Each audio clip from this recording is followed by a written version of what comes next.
오늘 한국 증시 좀 이상하다고 느끼지 않으셨나요? 코스피는 떨어지는데 코스닥은 오르고 정말 두 개의 다른 시장을 보는 것 같았어요. 아니, 왜 이런 일이 벌어지는 걸까요? 오늘 이 엇갈린 두 시장의 이야기를 제가 아주 명쾌하게 파헤쳐 드리겠습니다. 네, 바로 이 질문이 오늘 설명의 핵심입니다. 코스피는 내리고 코스닥은 올랐다. 도대체 무엇이 이 두 지수의 운명을 완전히 갈라놓았을까요?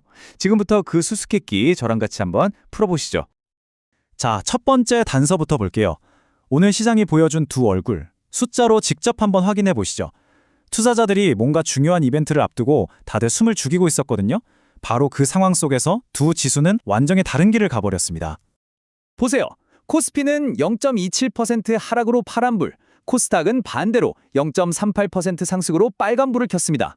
언뜻 보면 작은 차이 같지만요. 오늘 시장의 모든 스토리가 바로 이 숫자 안에 다 담겨 있습니다. 이 차이 도대체 어디서 온 걸까요? 바로 돈의 흐름입니다. 시장을 움직이는 가장 근본적인 힘이죠. 오늘 시장의 방향을 가른 건 다름 아닌 외국인 투자자와 개인 투자자의 정반대 행보 때문이었어요. 한마디로 팽팽한 수급 대결이었죠. 코스피가 오늘 영 힘을 쓰지 못한 결정적인 이유, 바로 누군가가 엄청난 물량을 시장에 쏟아냈기 때문입니다. 시장의 발목을 딱 잡은 건 과연 누구였을까요? 범인은 바로 외국인이었습니다. 오늘 하루에만 무려 마이너스 2,100억 원, 이 막대한 매도 폭탄이 대형주 중심의 코스피 지수를 그대로 짓눌러버린 겁니다. 그런데 코스닥은 분위기가 완전 달랐어요. 모두가 파는 와중에도 지수를 그냥 멱살 잡고 끌어올린 강력한 힘이 있었거든요. 네, 바로 우리 개인 투자자들이었습니다. 이른바 개미들의 힘은 정말 강했습니다. 코스닥 시장에서 무려 2,573억 원어치를 사들였는데요. 이게 어느 정도냐면 외국인과 기관이 던진 물량을 싹 다 받아내고도 지수를 상승으로 이끌 만큼 막강한 힘이었습니다. 자, 이 표를 보시면 오늘 수급 상황이 한눈에 딱 들어오죠? 코스피에서는 외국인이 팔고 개인이 샀고요. 코스닥에서는 외국인하고 기관이 둘 다 팔았는데 개인이 훨씬 더 강력하게 사들이면서 시장을 방어해낸 겁니다. 정말 흥미로운 대결구도 아닌가? 그렇다면 이 거대한 돈의 흐름, 구체적으로 어떤 종목, 어떤 테마로 향했을까요?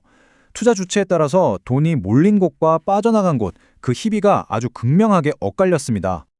개인들의 자금은 주로 재건이나 인프라, 또 바이오, 그리고 일부 성장주 테마로 집중되면서 강세를 이끌었습니다. 반면에 외국인 매도세가 집중된 대형주나 환율 상승에 좀 취약한 종목들은 오늘 영 힘을 쓰지 못하는 모습이었어요. 구체적인 종목들을 한번 볼까요? 재건 기대감으로 HD 현대중공업이 6%나 올랐고요. 수출 기대감이 커진 삼천당제약은 무려 9%나 급등했습니다. 또 2차전지 대표주자죠. 에코프로비엠도 5% 반등하면서 성장주에 대한 기대감을 다시 한번 보여줬습니다. 반면에 코스피 대형주들은 참 힘든 하루를 보냈습니다. 현대차가 2.7% 빠졌고 특히 외국인 매물이 집중됐던 SK하이닉스가 1.9% 하락하면서 지수를 압박했죠. 대표적인 방어주로 꼽히는 전기가스 업종도 1.5%나 내렸습니다. 아니, 그럼 도대체 왜 이렇게 시장이 눈치만 보고 투자 주체별로 완전히 다른 행동을 보였을까요? 그건 바로 시장 전체가 숨죽여 기다리고 있는 아주 중요한 이벤트 때문입니다. 바로 FOMC입니다. 미국 연방공개시장위원회인데요. 간단히 말해서 여기서 미국의 금리를 어떻게 할지 결정하는데 이게 전 세계 금융시장을 들었다 놨다 하는 가장 강력한 변수 중 하나거든요. 네, 바로 그래서 투자자들이 이 FOMC 결과를 기다리면서 잔뜩 몸을 사리고 있는 겁니다. 게다가 변동성을 더 키울 수 있는 선물 옵션 만기일까지 겹쳐 있죠. 결국 핵심은 하나입니다. FOMC 끝나고 나서 떠났던 외국인들이 다시 돌아올 것이냐, 바로 이것이 앞으로 시장 방향을 결정할 가장 중요한 열쇠가 될 겁니다. 자, 그럼 지금까지 나온 내용들을 싹 종합해서 핵심만 딱 정리해보고요. 이런 시장에서 우리는 어떻게 대응해야 할지 그 전략까지 한번 살펴보겠습니다. 오늘 시장을 한마디로 요약하면 바로 이겁니다. 큰 변동성을 앞두고 숨을 고르면서 철저하게 수급, 즉 돈의 힘에 따라서만 움직이는 장세. 다시 말해서 큰 이벤트 결과가 나오기 전까지는 기업의 실적 같은 것보다 누가 사고 파는지가 시장에 더 중요하다는 뜻이죠.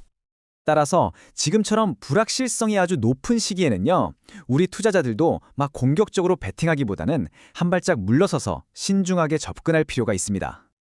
그럼 구체적인 단기 전략은 뭘까요? 첫째, 막 오르는 종목을 무작정 따라 사기보다는 장시 지켜보거나 아니면 여러 번에 나눠서 사는 분할 매수로 접근하는 게 좋습니다. 둘째, 만일의 사태에 대비해서 손절 라인은 반드시 꼭 미리 정해둬야 합니다. 그리고 가장 중요한 셋째, FOMC 결과 나오고 나서 시장의 방향이 어느 쪽으로 정해지는지 확인한 뒤에 움직여도 절대 늦지 않습니다. 오늘 분석을 통해서 우리는 시장의 엇갈린 모습 뒤에 숨어있는 투자자들의 심리, 그리고 앞으로 다가올 큰 변수들을 확인할 수 있었습니다. 이제 마지막 질문은 이겁니다. 우리 앞에 놓인 이 변동성은 새로운 기회가 될까요? 아니면 일단 피하고 봐야 할 위험일까요? 그 답은 FOMC 이후 시장의 반응 속에 있을 겁니다.